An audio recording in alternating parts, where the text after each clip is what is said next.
Si vous avez réalisé un jeu pour Android, vous allez sans doute vouloir gérer des scores pour vos joueurs.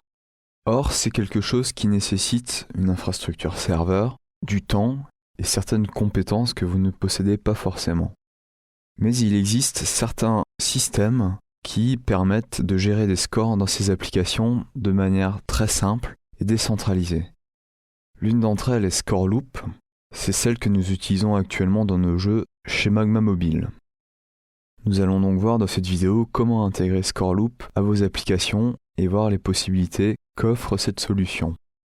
Après avoir téléchargé le SDK sur developer.scoreloop.com, nous allons l'intégrer à notre projet. Pour ce faire, la première étape est d'intégrer la librairie Scoreloop à notre projet en allant dans ses propriétés et en ajoutant une librairie externe. En l'occurrence, il s'agit de Scoreloop Core. Scoreloop propose également un certain nombre d'activités que nous allons pouvoir utiliser dans notre application et donc accéder aux différentes fonctions de Scoreloop sans avoir à écrire des activités. Pour pouvoir utiliser ces activités, nous devons aller à la racine de notre projet et extraire les fichiers contenus dans le SDK Scoreloop qui iront se placer dans les dossiers res et src de notre projet. Si on rafraîchit notre projet, on peut voir qu'un certain nombre d'activités ont été ajoutées. Nous allons ensuite devoir aller dans chacune de ces activités pour lui indiquer le chemin de nos ressources. Donc pour ce faire, dans chaque activité, on appuie simplement sur CTRL-SHIFT-O, donc la commande qui permet d'importer les imports manquants, et de sélectionner notre projet. De cette façon, toutes les activités sont maintenant prêtes à l'emploi. Il ne nous reste plus qu'à les intégrer dans notre jeu. En l'occurrence ici, il s'agira d'une application de test. Nous allons tout d'abord importer la librairie Scoreloop et également initialiser les constantes de votre jeu que vous avez également récupérées sur le site developer.scoreloop.com. En l'occurrence, il s'agit de l'identifiant du jeu et de la clé secrète de votre jeu. Nous allons ensuite initialiser notre Scoreloop Manager qui permettra à la fois de soumettre les scores au serveur Scoreloop et de les récupérer pour les afficher dans votre application. Et ensuite, nous allons simplement créer quelques boutons pour nous permettre de tester les différentes fonctionnalités de Scoreloop.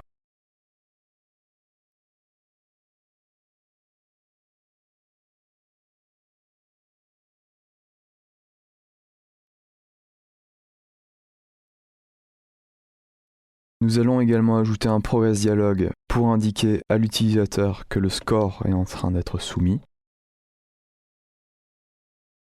Et nous ajoutons le onClickListener à notre activité pour réagir au clic sur les boutons.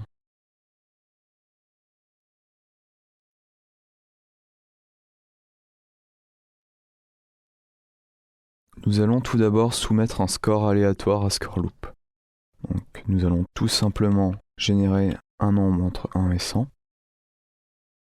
Afficher le progress dialog pour indiquer à l'utilisateur que le score est en train d'être soumis.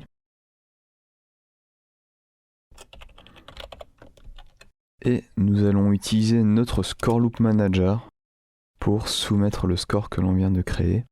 Et on peut voir que le Scoreloop Manager, pour ce faire, a besoin d'un score submit observer que nous allons tout de suite déclarer dans notre activité et qui permet de réaliser des actions en fonction du résultat de la soumission du score. Et donc là, on voit qu'on a besoin de déclarer un contexte, ce que nous allons faire tout de suite.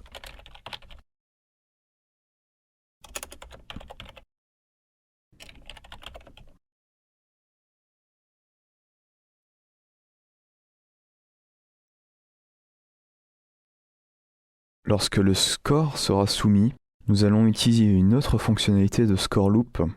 Donc dans la partie quand le contrôleur reçoit une réponse, nous allons démarrer une des activités Scoreloop qui permet à vos utilisateurs de partager leurs scores sur leurs réseaux sociaux. D'un côté, vos utilisateurs pourront montrer leurs meilleurs scores, et de l'autre, vous pourrez attirer d'autres utilisateurs sur vos jeux. Nous allons tester tout de suite cette fonctionnalité dans l'émulateur. Nous allons soumettre notre score, et une fois que le score est soumis, on va pouvoir le partager sur Facebook, MySpace ou Twitter en rajoutant un petit message.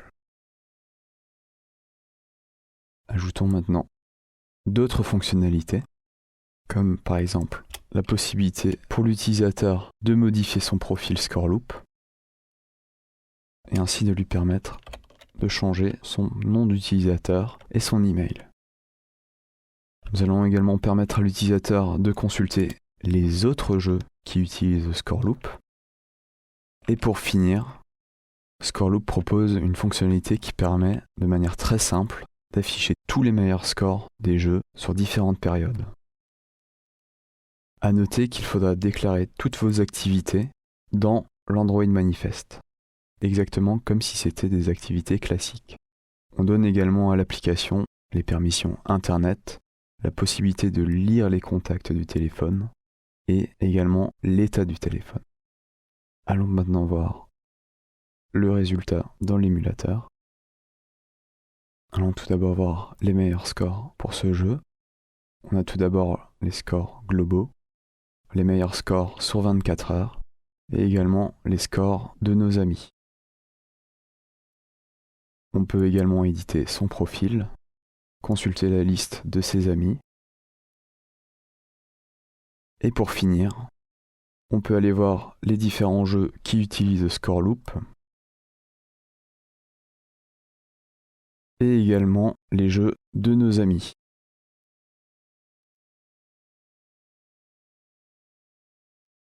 Pour résumer, ScoreLoop permet d'intégrer très facilement une gestion des scores dans vos jeux et de proposer à vos utilisateurs des fonctionnalités pratiques et intéressantes et ainsi de les rendre encore plus accros à vos jeux.